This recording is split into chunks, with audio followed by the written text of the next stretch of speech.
What is up, everybody? It's Animac here for AnimeUproar, and today I will be breaking down the latest twists and turns in the Boku no Hero story, including the very clear message that Deku is going to slowly kill himself if he doesn't change his strategy of trying to save everyone at all cost. Deku's character has many positive traits, but his obsession with sacrificing his own body to protect everyone else is the one thing that could lead to his tragic downfall. There is a lot to talk about on this topic, so let's get into it. If you enjoy the Boku no Hero content on this channel and you want to see more, please leave a like and comment. It only takes a second, but it really helps with the YouTube algorithm. And if you're new to AnimeUproar, or maybe you watch our videos but you haven't taken the time to subscribe yet, do me a favor and make this the video that you subscribe and hit that notification bell to turn on all notifications. With the way that YouTube works now, the only way to really make sure that you're gonna get notified is to subscribe, hit the bell, and then select that option that says all. You can also hit me up on Twitter and Instagram at AnimeUproar. Finally, this video will of course contain Boku no Hero manga spoilers, so please proceed with caution, you have been warned. As the search for All for One continues, Endeavor calls Deku and tells him that there's been a change of plans. Some time has clearly passed since Deku abandoned All Might in his bento box in the previous chapter, although we are not sure exactly how much time. But it seems that ever since the events of the last chapter, Deku has been going all out in fighting the villains. Because of the absolutely chaotic situation on the streets of Japan, Deku has been fighting constantly without taking any time to recover or nurse his wounds. He is pushing his body beyond its limits, and everyone is seriously worried about him. Endeavor tells Deku that the Japanese heroes are about to get some backup from international heroes, meaning that Deku will finally be able to take a break. Endeavor reminds Deku that he is the key to everything. He is the one that All for One wants to get his hands on. So it is absolutely unacceptable to have Deku die on them. They need Deku. But we all know what Deku is like. We know him as a person, and we know that he will never just take a break when he knows that innocent civilians are suffering. And that brings us to a very serious problem with Deku's personality, a problem that could bring about his tragic end. We know that Deku doesn't want to kill anyone, not even villains, and he wants to save everyone. That's his whole thing. However, the manga has already pointed out on numerous occasions that in his rush to save others, Deku often neglects his own health and safety. He will go to any lengths to be heroic. He will push his body beyond its limits over and over again. And eventually that heroism could be the very thing that kills him.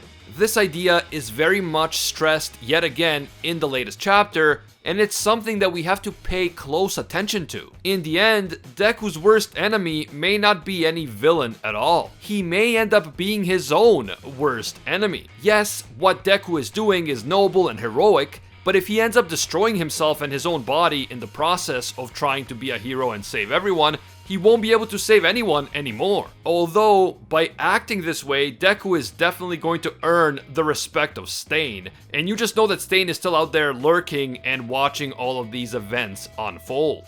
As you probably guessed, Deku tells Endeavor that he cannot give the villains time to prepare, so he won't take breaks and he will continue to fight. Even the vestiges of the former One For All users are urging Deku to chill out and take some time to allow his wounds to heal. But Deku seems to ignore them as well. Danger Sense tells him that there is a threat nearby, and he rushes off to meet it. The situation is getting so bad that the vestiges decide to call a meeting amongst themselves in order to discuss Deku's situation.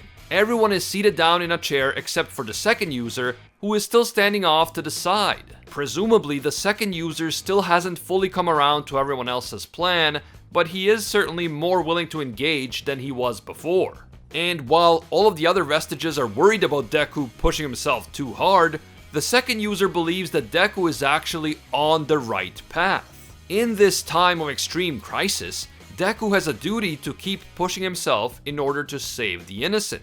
Nevertheless, the second user believes that there is something that the vestiges can do to help protect Deku. But we don't get to find out what that thing is, because the focus of the chapter then shifts to Deku fighting a bunch of villains in the real world. The regular people on the streets are actually freaked out by Deku when they first see him, both because of his new, darker appearance and because of the fact that he is clearly using multiple quirks. The people are worried that Deku might be one of All For One's subordinates, but he assures them that he is not. And of course, his actions clearly demonstrate that he is no villain. He is going out of his way to protect civilians from the villains, but he just isn't doing it through the official pro-hero system. Throughout it all, Deku is being driven by the strong desire to find All For One and the League of Villains and to stop them from causing more harm to the people of Japan. By the way that Deku keeps talking about needing to find them and needing to stop them, it seems as if this might be turning into a bit of an obsession. Deku continues to take on more and more strong villains, all the while thinking about all of the people in his life that he needs to protect. All of the people that he wants to spare from living a life of fear and suffering. This includes his mother, Gran Torino, All Might, Aizawa, Eri, and of course all of his fellow hero students and classmates. Deku wants so desperately to be able to smile with all of them again. He wants all the innocent people of Japan to be able to smile again. And that is what's driving him forward despite the exhaustion and despite all the injuries. But at the end of the day, Deku is still human. And as humans, there is only so far that we can push ourselves before our bodies just give out. And unfortunately, Deku may be reaching that point. He may be slowly killing himself right in front of our eyes. The next thing we know, Deku finds himself in the middle of the city square where All Might's famous statue is located. The statue that now reads, "I am not here." Around the statue, we can see that multiple city buildings have been damaged and some of them are straight up lying in ruins, which means that this place is no stranger to villain activity. Inside the square itself, Deku comes across yet another villain assassin and Tartarus escapee sent by All For One. This assassin's name is Dictator, and he has literally the perfect quirk for defeating someone like Deku. His quirk allows him to take possession of a bunch of innocent people and control their bodies against their will. As such, he is able to use these civilians as human shields while also sending some of them to attack Deku. Since Deku's top priority is protecting civilians, he has to avoid hurting them, and this gives Dictator a massive advantage. Thankfully, Deku already knows about Dictator and his quirk. The only way to break the villain's control over the civilians is either to hit the civilians with a large shock or to knock out the villain himself. Since Deku doesn't want to hurt the civilians, his only option is to find a way to knock out the villain. But Deku is then swarmed by the civilians who were sent to attack him against their will, and in a very bizarre and scary moment, they begin apologizing while hitting him. It almost looks like some sort of strange zombie apocalypse, and as Deku's mask is being pulled from his face, his eyes seem so exhausted and just kind of empty. He tells the civilians that he knows what's going on, and he promises to free them and find a solution to this situation. But you can tell by the look in his eyes that Deku is on the brink of collapse. He's just been through so much. He's exhausted every ounce of his energy, and yet the villains just keep coming, and to make things worse, they keep putting innocent civilians in danger. It isn't looking good for Deku at this point, and it really looks like the civilians are about to dogpile him to death. But then, out of nowhere, Bakugo shows up and fires off an AP shot directly into Dictator. As Bakugo says, "I found him, guys," it is implied that this was what the second One For All user had in mind when he said that there's something that they can do to help Deku. This is also the end of the chapter, but what does this all mean? Did the Vestiges somehow contact Bakugo and tell him to come and help Deku? Does the second user have some sort of connection to Bakugo? This is where all those crazy theories about the second user being Bakugo from the future or an ancestor of Bakugo are going to kick into high gear. Or was this maybe related to the second movie where Bakugo was briefly able to use One For All? Something that up to this point most of us assumed wasn't really canon. If Bakugo really did have One For All within him, even briefly, then presumably the Vestiges could make contact with him in some way. But again, that is a big if because that event in the movie was highly unusual and it didn't seem to fit within the established One For All canon. Or perhaps this was all just symbolic. Maybe the second user's point was that in order to help Deku, they need to convince him to accept the help of others, including his friends and classmates. And then Bakugo just happened to show up when his friend needed him, which underscores the second user's point. I'm not sure what exactly happened here, we'll have to wait for the future chapters, but definitely let me know what you guys think down in the comments below. How did Bakugo find Deku, and who was he talking to when he said, "I found him, guys"? Was he somehow talking to the Vestiges directly, or was he just talking to other people who might have come with him, like maybe the other Class 1A students? All in all, this chapter had a very clear message, and that message was that Deku is slowly killing himself by trying to protect everyone on his own. This is a trait that he has demonstrated several times before, and it is probably his single biggest weakness. If anything brings Deku down, it won't be a villain, it will be his willingness to neglect his own well-being for the sake of helping others. And Bakugo showing up at the end of the chapter is an indication that Deku needs to accept help from others, including his friends and classmates. Up to this point, Deku was trying his best to protect them all by separating himself from them. Since he is the main target of the villains, he didn't want his friends to get caught in the crossfire, so he decided to try to do everything on his own. He decided to take on all the risk and all the responsibility in order to spare everyone else. But we all know that Bakugo doesn't like playing the side character while Deku plays protagonist. And realistically, all of Deku's friends want to be there for him and help him. After all, they are all heroes in training, they all want to do the right thing and help the innocent, so they're not about to sit back and let Deku sacrifice himself for them.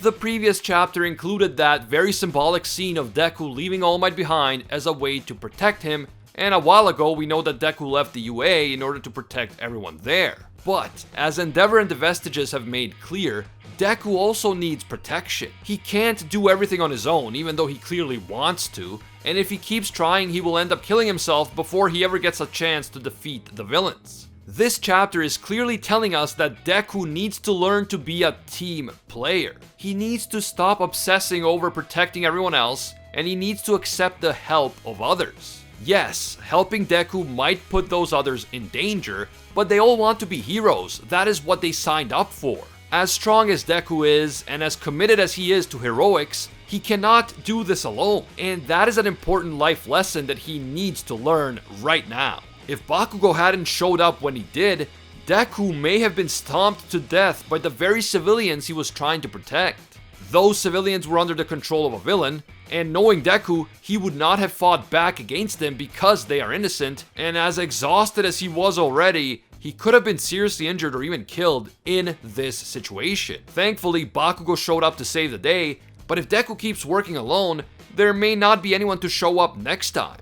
This means that if he wants to keep being a hero and saving people in the long term, Deku needs to change his strategy. So, do you guys think that Deku is going to accept help from his classmates? Is he going to start fighting alongside them, or is he going to keep trying to do it all by himself in order to protect his classmates from potential danger? Maybe the smartest move that Deku could make is to start working together with Stain. We know that Stain is not necessarily a nice guy anyway, so Deku won't feel guilty if Stain puts himself in danger by fighting alongside Deku. And knowing Stain and his ideology, I really feel like he supports Deku, respects Deku, and will end up fighting on his side. I definitely want to see that happen, and now the story seems to be giving us a good reason for why it might happen, so I'm definitely excited about that. Realistically, in the long term, Deku will have to learn to work together with all of his fellow heroes and hero students. Because as strong as he is, and he is really strong, All For One and the awakened Shigaraki are not the types of villains that anyone could defeat on their own. Let me know what you guys thought about this chapter down in the comments, and also let me know what type of international heroes you expect to see coming to Japan to back up the Japanese heroes. Are we going to see characters from the movies like maybe Melissa? Are we going to see brand new heroes we've never seen before? Let me know down below. If you enjoyed this Boku no Hero video and you want to see more in the future, please leave that like. It only takes a second, but it helps a lot. And if you're new to AnimeUproar, or maybe you watch our videos but you haven't taken the time to subscribe yet, do me a favor and make this the video that you subscribe and hit that notification bell to turn on all notifications. You really have to go through the trouble of subscribing, hitting that bell, and then selecting the option that says all. If you don't do that, you're still gonna miss a ton of our videos. It's just how YouTube works. You can also hit me up on Twitter and Instagram at AnimeUproar. I want to give a big thank you to all of our AnimeUproar patrons for making videos like this one possible. Special thank you to Alpha Sigma. He's an absolute mad lad and disciple of Lord Twigo himself. And I can't forget all of our The One tier patrons, the ones who rise above all other clans, including Ingrata, Pate Hefa, Aljatal, Dr. Cortman, The Toasted Chi, The Spike, Emperor Otaku, Spidey Life Tanel, Tungsten Tarkus, Baked Buddhist, Cody Hebert, and Monkey D. Quilly. And of course, I want to thank our Pro Hero tier patrons, including the one and only Gilgamesh, the Red-Haired Raven, Angel Cruz, Anatoly Kazatsky, Very Gucci, Alicia Octor, Bonnie Parks, Hinokami and Water, Joanne Garcia, Ted No Ted, Fatboy Games, Corey McGowan, Metal Mama, Deadly Saint, and Soul Ray Slice and Dice. If you enjoy our videos and you feel that they provide value for you, consider supporting us on Patreon. Even a single dollar will give you access to our patron exclusive Discord, and your name will appear in our videos along with these amazing people. As always, thank you guys so much for watching, and until next time, see ya, Space Cowboys!